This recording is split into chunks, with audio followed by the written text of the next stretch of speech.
Siemka, ja jestem Adacho, znany również jako Stanisław Olsztyn, chociaż dzisiaj bardziej Young Olsztyn, można byłoby powiedzieć. Brak kamizelki, ze względu na to, że na niebie ani jednej chmurki, ja jestem dzisiaj bardzo wiosenny.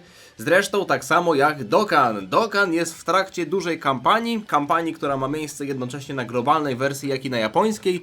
W związku z tym, karta, którą dzisiaj będziemy analizować, której ja jeszcze nie czytałem, w sensie nie wiem co ona robi, tylko widziałem animację, to będzie karta, którą niedługo zobaczymy w naszej grze. I jest to legendarny Ultimate Gohan. Ja tak teraz sobie myślę, dawno temu, jeszcze bodajże to było przed 4. rocznicą Dokkana, pojawiła się oficjalna grafika w internecie, na której były, zresztą zaraz wam ją znajdę. Dokkan Legendary Election. Proszę bardzo, to jest to, o czym mówię. To jest grafika, która pojawiła się już dawno temu. Super Saiyan 4 Goku, Super Saiyan God, Super Saiyan Vegito i tak dalej. To miały być karty, które na pewno w przyszłości dostaną legendarkę w Dokkanie. No i mamy SSJ 4 Goku, który wyszedł na 4. rocznicę. Mamy Blue Vegito legendarnego, wyszedł taki darmowy, prawda, więc generalnie też jest to warunek spełniony. Super Saiyan 3 Gotenks jeszcze nie wyszedł. Bull Kid też jeszcze nie wyszedł. No ale widzimy na przykład, że Cell i Cell Junior to jeszcze jest stara karta. Team Bardock, Great Saiyaman 1 i 2 tak naprawdę to są darmowe karty. Armia Metalowego Coolera i tak dalej, Fusion Zamasu, bla.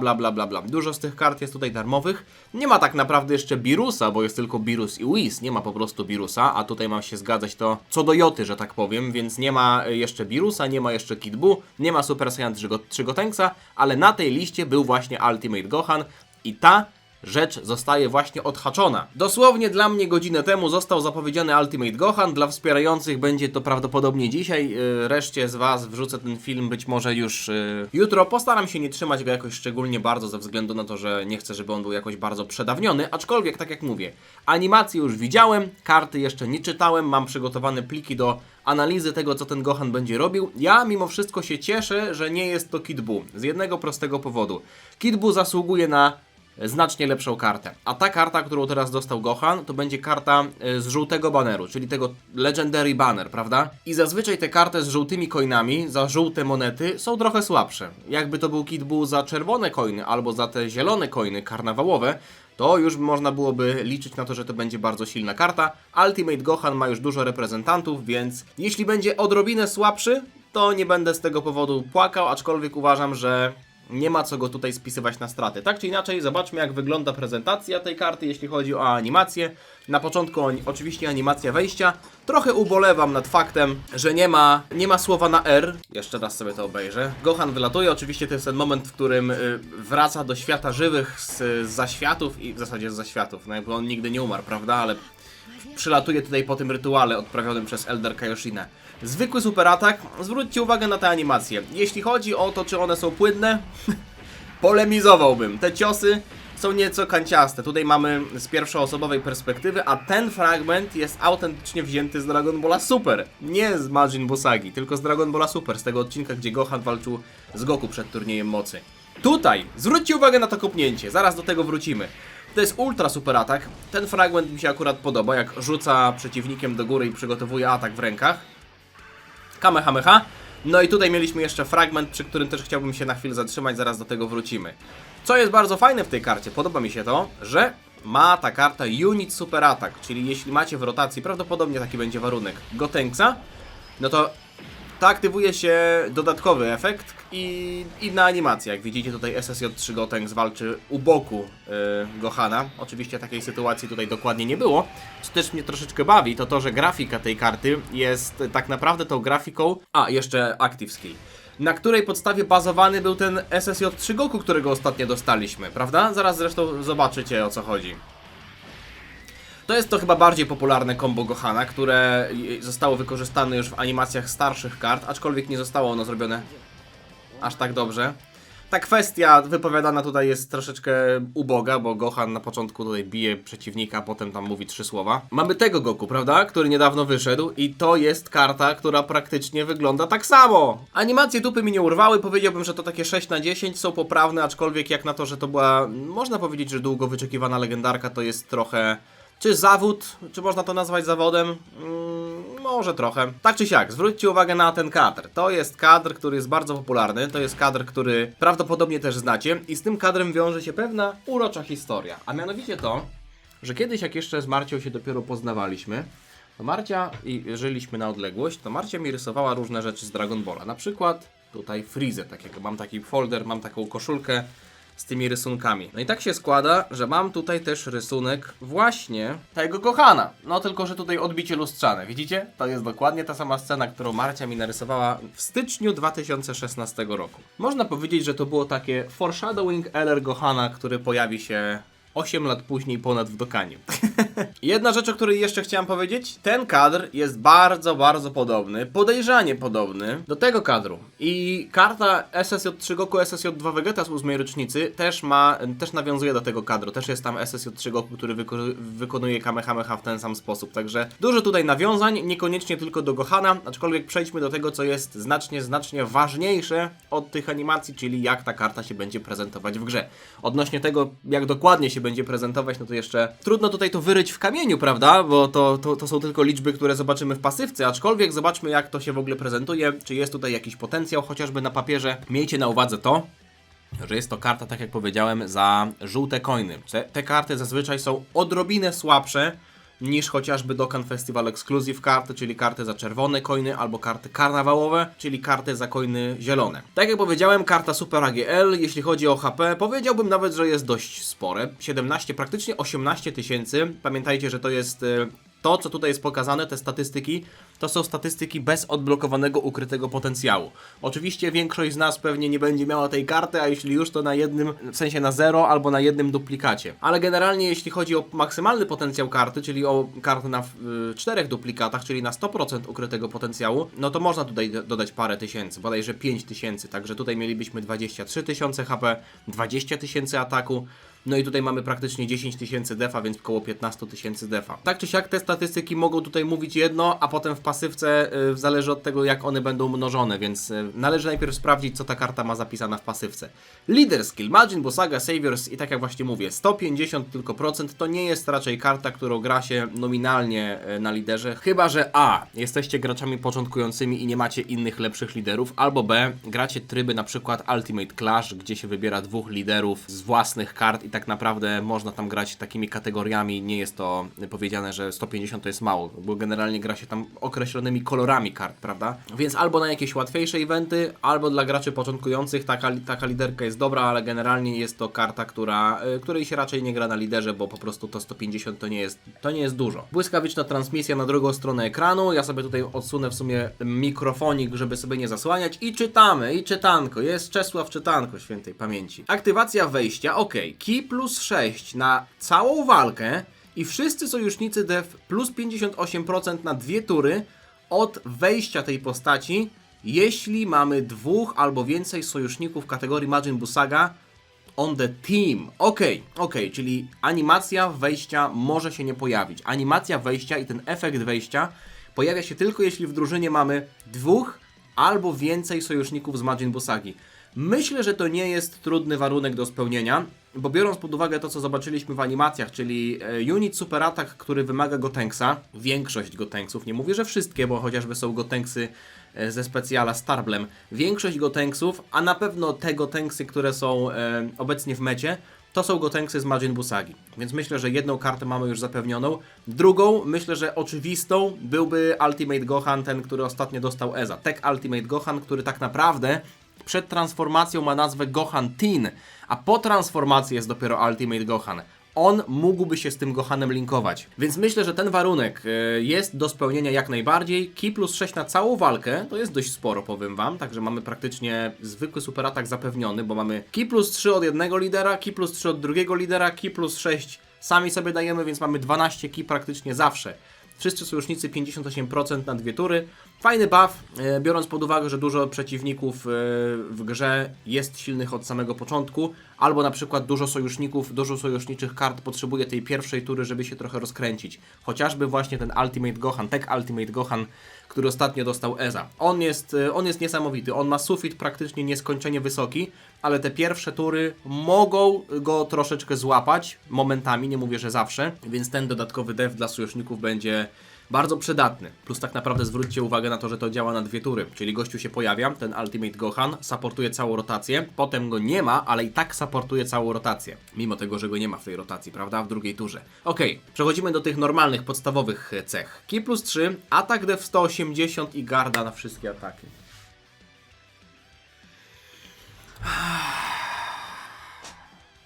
Challenge powinien być taki w Akatsuki, żeby wypuścić kartę Ultimate Gohana nową, która nie będzie miała gardy. Chociaż przez chwilę. Garda na wszystkie ataki. Bezwarunkowa garda na wszystkie ataki. Okej, nie będę się jeszcze podniecał, bo sama garda nie wystarczy, jeśli mówimy na przykład o walkach z 9. rocznicy, które na globalu dopiero się pojawią. To jest coś, co jest bardzo duże, ale garda plus redukcja damage'a, garda plus bardzo wysoki defense, plus może jeszcze jakiś potencjalny unik. Sama garda mam wrażenie, że nie wystarczy. Jeśli ten Gohan nie będzie miał czegoś więcej, to myślę, że tutaj może być, że garda może nie wystarczyć, ale garda to jest bardzo, bardzo, bardzo dobry początek. 180% ki plus 3, czyli praktycznie plus 106, to macie już 15 ki. No nieźle, to już macie praktycznie darmowy super atak, ultra super atak, można tak powiedzieć. Losowo zmienia kule określonego koloru z wyłączeniem kul niebieskich na kule niebieskie, jeśli wszyscy sojusznicy w danej turze to są sojusznicy z kategorii Majin Buu Saga. Kule zmieniane określonego koloru na kule AGL. Uważam, że zmienianie orbów jest lepsze, jeśli jest to zmienianie orbów na orby tęczowe. Ze względu na to, że wyobraźcie sobie, ile razy była taka sytuacja, że macie całe pole kolorowych orbów i na przykład są, nie wiem, tu jest jeden czerwony, tu jest drugi czerwony, tam jest trzeci czerwony i to wam się nagle zmieni na niebieskie. Jest bardzo duża szansa na to, że za bardzo wam to nie pomoże. Zmienianie orbów na orby tęczowe może wam pozwolić na łączenie różnych ścieżek, więc to jest potencjał na to, żeby ułatwić nawet całej rotacji pozyskanie ki.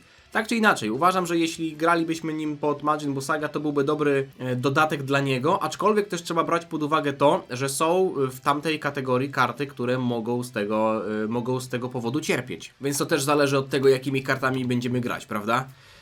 No dobrze, idziemy dalej. Plus dodatkowy atak def 58%, jeśli ki to jest 12 albo więcej, no to jest praktycznie zapewnione od razu. Jeśli mamy aktywację wejścia, no to jest oczywista oczywistość, także to jest praktycznie zawsze aktywne, jeśli intro będzie aktywne. Plus dodatkowy atak def 50% i wyprowadza dodatkowy atak, który ma 70% szans na bycie super atakiem, jeśli ki 18 albo więcej. No gdyby to był gwarantowany super atak, to bym się ucieszył bardziej. 70% to jest dużo, ale jest 30% na to, że to będzie zwykły atak, nie super atak, który tak naprawdę dużo nam nie da. Ale jakby te buffy dodatkowe są aktywne, kiedy ki 18 albo więcej. Wydaje mi się, że to będzie absolutna formalność. Jeśli intro będzie aktywne, to zdobycie 18 ki to będzie absolutna formalność. Idziemy dalej. Def plus 20% dla sojuszników z kategorii Majin Buu Saga plus dodatkowy atak 58%, jeśli aktywujesz Active Skilla albo Kito 24. I teraz zobaczcie, on tak naprawdę ma dużo ki wbudowanego, tak jak mówię, będziemy mieli tak, 3 od lidera, 3 od przyjaciela, więc mamy 6. 6 z intro, 3 praktycznie tutaj ze swojej pasywki, czyli mamy 15 ki praktycznie za nic. Dobicie do 18 ki może nie być problemem faktycznie, ale dobicie do 24 ki może już być problemem. Wiecie dlaczego? Bo on nie ma żadnej mechaniki, która daje mu dodatkową ki za zebranie ki. Nie ma czegoś takiego, że za każdą ki zebraną dodaje sobie jeszcze więcej ki, czyli zbiera jedną kulkę, a dostaje 2 ki, prawda? Albo zbiera kulkę swojego koloru niebieską i dostaje 3 ki z tego powodu, więc nie ma mechaniki Gohan, z tego co widzę, bo już sobie tak rzuciłem okiem na resztę jego pasywki, która daje mu dodatkową ki za zbieranie orbów. Oczywiście ma zmienianie orbów, ale tak jak mówię, to nie zawsze może się udać. Więc powiedziałbym, że tak jak te buffy za 12 ki i za 15 ki są, albo za 18 raczej, nie za 15, są raczej pewne, tak ten za 24 nie jest raczej pewny. Czyli tak naprawdę ten support dla sojuszników jest też aktywowany tylko wtedy, kiedy ki to jest 24. Okej, czyli maksymalny pasek ki albo active skill, ale active skill można tylko raz użyć. Wyprowadza 2 dodatkowe ataki, każdy z nich ma 30% szans na bycie super atakiem, kiedy jest naprzeciwko jednego sojusznika, którego zdrowie to 58% albo więcej na początku tury. No to nie jest aż takie imponujące, bo warunek odnośnie jednego przeciwnika nie jest trudny, bo większość najtrudniejszych bossów i w ogóle większość walk w grze to jest jeden przeciwnik, ale 58% albo więcej, no to powiedzmy, że to jest początek walki, okej, to jest aktywowane, no i co on za to dostaje? Potencjalnie 2 normalne ataki, potencjalnie też 2 super ataki, ale 30%, no wiecie, 30% to już nie jest dużo, więc wydaje mi się, że ten Gohan ma możliwość naprawdę fajnej tury, ale biorąc pod uwagę, że to nie jest gwarantowane, nie jestem do końca fanem jego designu w niektórych momentach, mianowicie tego, że ma tutaj 30% szans na wyprowadzenie super ataku, to, że zmienia kule, które są określonego typu, a nie zmienia Rainbow. Wolałbym mimo wszystko, żeby on nie miał tyle key wbudowanego w intro, tylko żeby miał mechanikę, która pozwala mu zyskiwać dodatkową key za każdą zebraną kulę. Wtedy to w połączeniu z kulami tęczowymi mogłoby praktycznie w każdej rotacji zapewniać mu pełen pasek key. No ale okej, zobaczmy dalej, zobaczmy jak będą wyglądać jego efekty super ataków. W ogóle jeśli chodzi o linki, to tutaj widzę, że bardzo podobne linki do tego, jakie ma właśnie Ultimate Gohan po przetransformowaniu. Cold Judgment, All in the Family, to są linki, które z tego co pamiętam dają bardzo dużo defa, prawda? Jak sobie wejdziemy w tego Gohana, Cold Judgment 25% defa, All in the Family 20% defa. Z tego co widzę jeszcze jest to, ale ten Gohan po transformacji, on tutaj sobie coś zmienia? O, Mateusz, dziękuję bardzo za suba. Akurat mam słuchawki zdjęte. Infighter się zgadza, All in the Family, Cold Judgment jest, Shocking Speed, Power Bestowed by God, Fierce Battle, tylko Saiyan Warrior Race nie ma, ale to ze względu na to, że tutaj jest zamienione to na Legendary Power. Czyli praktycznie to jest idealny partner. Ten Gohan to jest idealny partner do linkowania z tamtym Gohanem, a oni się będą mogli linkować, bo mimo tego, że mają tę samą nazwę, to ten Gohan jest transformującą się kartą. I tak to działa, że jak ten Gohan przed transformacją ma inną nazwę, Gohan Teen, to wtedy oni się mogą linkować. To oznacza, że ta rotacja będzie bardzo silna. No ale wracamy do tych efektów. Co tam jest dalej napisane? Jeśli chodzi o Active Skilla, może być aktywowany, jeśli walczymy z jedną postacią, jednym przeciwnikiem, którego HP to 58% albo mniej. Albo jeśli jest inny sojusznik z Majin Buu Sagi atakujący w tej samej turze od 6 tury od wejścia tej postaci. Nie jestem do końca fanem tego, że to jest od wejścia postaci, a nie od początku bitwy. Bo jeśli ta postać zostanie na początku bitwy wyrzucona na 7 slota, czyli pojawi się dopiero w 3 turze, to dopiero od 3 tury jest liczone te 6 tur. Nie jestem do końca fanem drugiej części tego Active Skilla, aczkolwiek uważam, że ta pierwsza część nie jest zła. Powiedziałbym nawet, że jest dobra, bo tak naprawdę nie ma tutaj ograniczenia turowego, prawda? Wyobraźcie sobie, że clearujecie jakoś szybko bossa, dochodzicie do momentu, w którym on ma mniej niż połowę HP i moglibyście już użyć tego Active Skilla, ale jest na przykład 3 tura, a tutaj moglibyśmy go użyć od 4 tury i wtedy Gohan wypada z rotacji, potem wraca w 5 i tak dalej, więc tutaj mamy po prostu jeden przeciwnik, który ma mniej niż połowę HP, no to tam 58%, więc około połowę i ten Active Skill zadaje damage, daje sobie Ki 24, ok, def 58% na jedną turę. No w porządku. Zobaczmy jeszcze jakie ma efekty super ataków, bo to też jest ważne, prawda? On ma potencjalnie możliwość wyprowadzenia 4 super ataków. Zwykły super atak podnosi atak na 3 tury, podnosi defa na jedną turę i zadaje kolosalny damage. Atak na 3 tury. Okej. Atak na 3 tury, czyli praktycznie jeśli będziemy go trzymać w rotacji, dajmy na to pojawia się w pierwszej turze, wyprowadzamy ten super atak, ten atak jest podnoszony na 3 tury, ten Gohan wraca w 3 turze, to ten atak, który podnieśliśmy sobie w pierwszej turze jeszcze jest podniesiony, więc wtedy w 3 turze, przy tym drugim pokazaniu się, te liczby mogą być jeszcze większe. Jeśli chodzi o stakowanie ataku na ultra super ataku, okej. Stakuje sobie atak na ultra super ataku, czyli praktycznie jest to lepsza wersja tego zwykłego super ataku. Bo mamy tutaj podniesienie ataku w takim samym formacie, nie ma tutaj jakiegoś większego podniesienia ataku, bo to nie jest Greatly Raises czy Massively Raises, to jest 30% podniesienia ataku, ale nie na 3 tury, tylko permanentnie. Jeśli chodzi o defa, to nadal jest to na jedną turę, no i zadaje jeszcze większy, mega kolosalny damage. Ok, czyli praktycznie ultra super atak opłaca się wyprowadzać zawsze w porównaniu do tego zwykłego super ataku, zwłaszcza też biorąc pod uwagę, że to są te same typy super ataków. Unit super atak jest atakiem wręcz, co możemy tutaj zauważyć, to też trzeba brać pod uwagę, niektórzy przeciwnicy mogą to jakoś anulować i tak dalej, chociaż zazwyczaj anulują ataki ki. Czyli tak, unit super atak, ten z Gotenksem może być aktywowany, jeśli jest sojusznik atakujący w tej samej turze o nazwie Gotenkid, Trunks Kid albo Gotenks. Majin Buu excluded, no bo jest Majin Buu, który pochłonął Gotenksa. Czyli nie tylko Gotenks, tylko może być też Goten i Trunks. No biorąc pod uwagę, że też widziałem, że Goten i Trunks dostali Eza z Majin Buu Sagi, to też jest to jakieś rozwiązanie. Zobaczymy też, jacy oni będą, bo tego jeszcze nie wiem. No i tutaj mamy efekt, 50% stakowanie ataku, podnoszenie defa na jedną turę, czyli praktycznie każdy def to jest to samo. Znaczy każdy atak to jest to samo podnoszenie defa o 30% na jedną turę.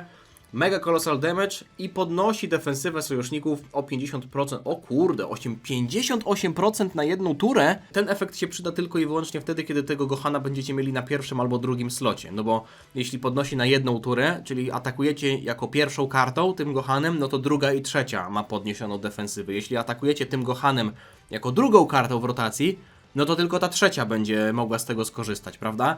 No bo jeśli zaatakujecie nim jako ostatnim w rotacji, no to nikt po nim nie będzie atakował, prawda? Tak to działa. W momencie, w którym ten gościu będzie wyprowadzał super atak, no to chwilę później tura się skończy i ten efekt będzie nieaktywny.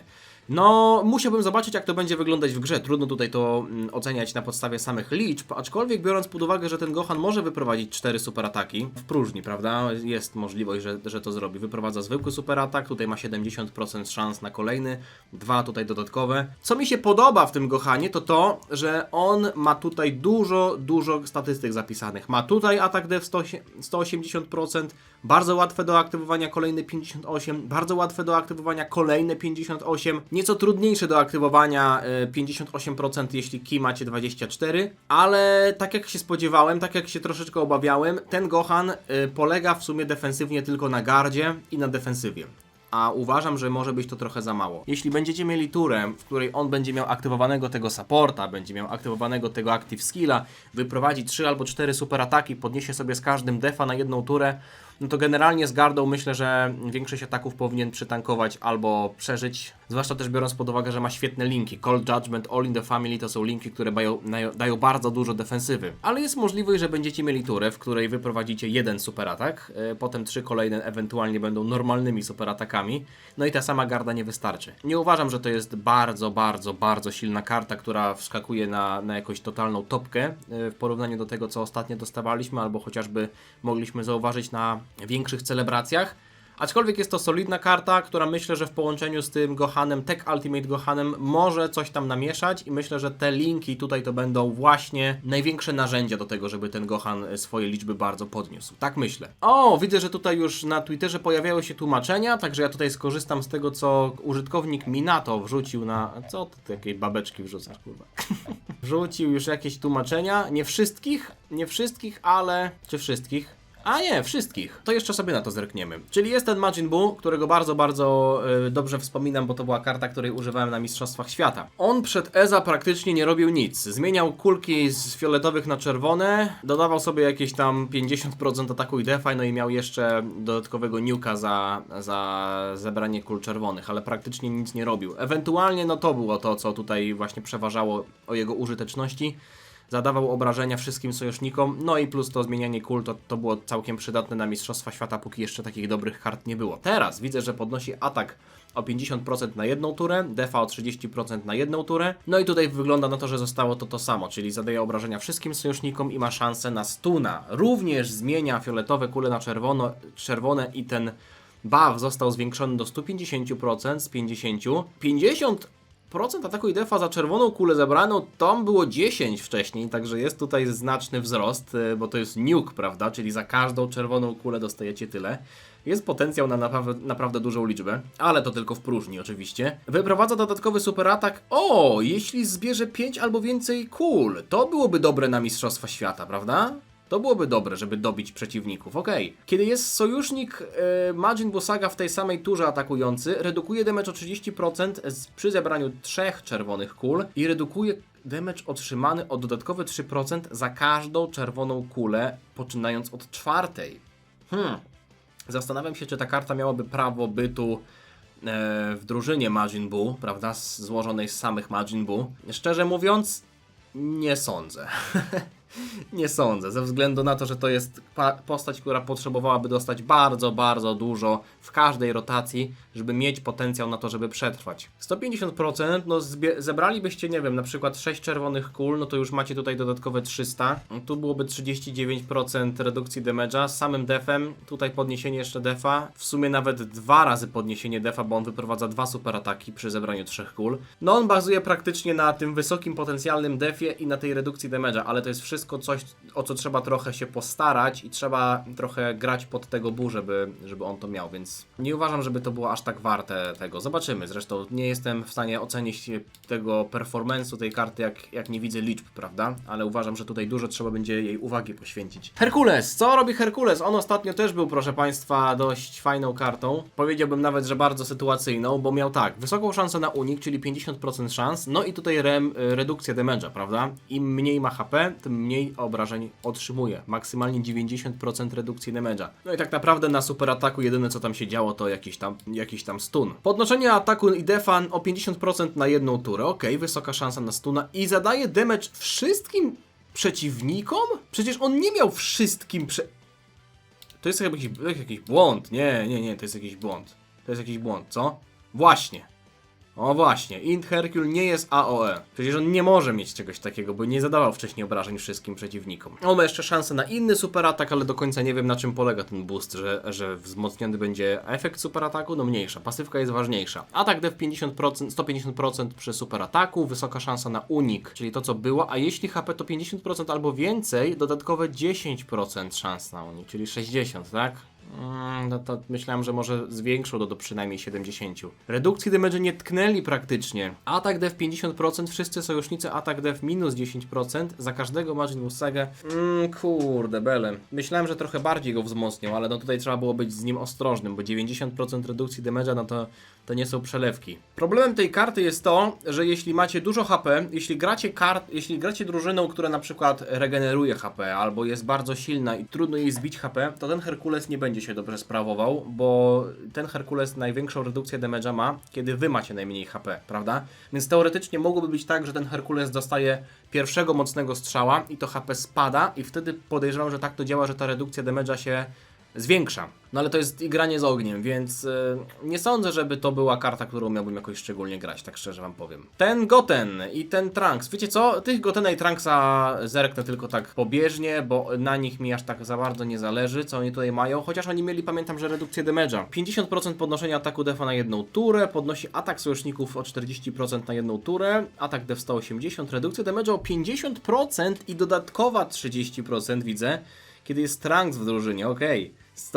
180% redukcji damage'a. Aha, wszyscy sojusznicy kategoria Kamehameha, czyli to są jakby ziomeczki pod Kamehameha. Tutaj jest podobna praktycznie sytuacja, ale ten gościu mnie bardziej obchodzi, bo ten gościu to jest potencjalny dobry dodatek do drużyny Majin Buu, która znacznie więcej potrzebuje pomocy. Atak def 50% na jedną turę, fajnie. Supreme damage sealuje super atak. Super klas przeciwnicy, atak minus 30 i def minus 80. Duże debuffy. Minus 80% defa. Ale widzę, że tutaj liczby nie robią aż takiego dużego wrażenia. Bezwarunkowy atak def 100% plus key 1 plus 150% przy wyprowadzeniu super ataku. Okej, tu już wygląda to lepiej, ale to jest dopiero przy super ataku, także jeśli byłby jakiś przeciwnik, który zadawałby obrażenia obszarowe, to ten gościu mógłby tutaj na tym ucierpieć. Key plus 2, atak def 100 i redukcja damage'a o 30%, kiedy Dobrze, bardzo dobrze. Kiedy wszyscy sojusznicy w tej samej turze to są sojusznicy z Majin Buu Sagi, czyli to jest karta, która jest stworzona po to, żeby grać nią w Majin Buu Sadze, czyli z innymi Buu i wtedy ma dodatkowy atak def 100, redukcja damage'a, no i ten kryt, kiedy przeciwnik ma atak obniżony albo def obniżony, to raczej się za bardzo w trudniejszych walkach przydawać nie będzie, ale gdzieś tam w Super Battle Road czy coś takiego. 350 w sumie procent buffów, oczywiście też po wyprowadzeniu super ataku. Jeszcze dodatkowy buff na super ataku, no i ta redukcja damage'a. No nie wiem, czy to by wystarczyło, szczerze mówiąc, na najtrudniejsze walki, aczkolwiek brakuje mi tutaj mimo wszystko jeszcze jednej rzeczy, żeby on buffował swoich sojuszników. Debuffowanie przeciwników moim zdaniem nie jest aż tak ważne jak buffowanie sojuszników, bo więcej przeciwników nie da się zdebuffować, chociażby nie da się im obniżyć ataku i defa. Tak czy siak, nie jest to zła karta, tak bym powiedział, szczerze mówiąc. To jest karta taka bardzo właśnie pod jedno zadanie, żeby grać nią właśnie w drużynie Majin Buu Saga z innymi Buu. Tak czy inaczej, to by było na tyle. Dajcie mi znać, co sądzicie o Ultimate Gohanie, który wyszedł. Dajcie mi znać, co sądzicie o tych kartach, które tutaj sobie na końcu zerknęliśmy. Wydaje mi się, że ten Ultimate Gohan to jest też karta dość sytuacyjna, bo ona dużo będzie czerpać z linków i jeśli nie będziemy grali nim obok tego Ultimate Gohana, to może tutaj trochę cierpieć ze względu na to, że on ma high i low. Może być potencjalnie bardzo silna, jeśli się jej uda wyprowadzić 4 super ataki, ale biorąc pod uwagę, że 2 z tych super ataków mają tylko 30% szans na to, że będą super atakami i to jeszcze są pod pewnym warunkiem, to raczej bym się spodziewał, że ta karta częściej będzie wyprowadzać 1, może 2 super ataki. No jest jeszcze ukryty potencjał, okej, do tego też trzeba doliczyć, ukryty potencjał, niż jakieś tam 3 czy 4, tak mi się wydaje, ale dużo tutaj będzie zależeć od liczb. Póki co, to by było na tyle, mam nadzieję, że Wam się podobało. Od razu Wam mówię, raczej samonować po tego gościa nie będę, chyba że będą jakieś dzikie przeceny, ale wątpię, żeby tak to wyglądało. Ale Wy możecie mi napisać w komentarzu, czy samonować będziecie. Tyle ode mnie, mam nadzieję, że Wam się podobało. Jeśli Wam się podobało, to możecie zostawić lajka, zostawić suba na moim kanale, żebyście niczego nie przegapili. Póki co, życzę Wam miłego, spokojnego dnia i widzimy się niebawem. Trzymajcie się, na razie, cześć!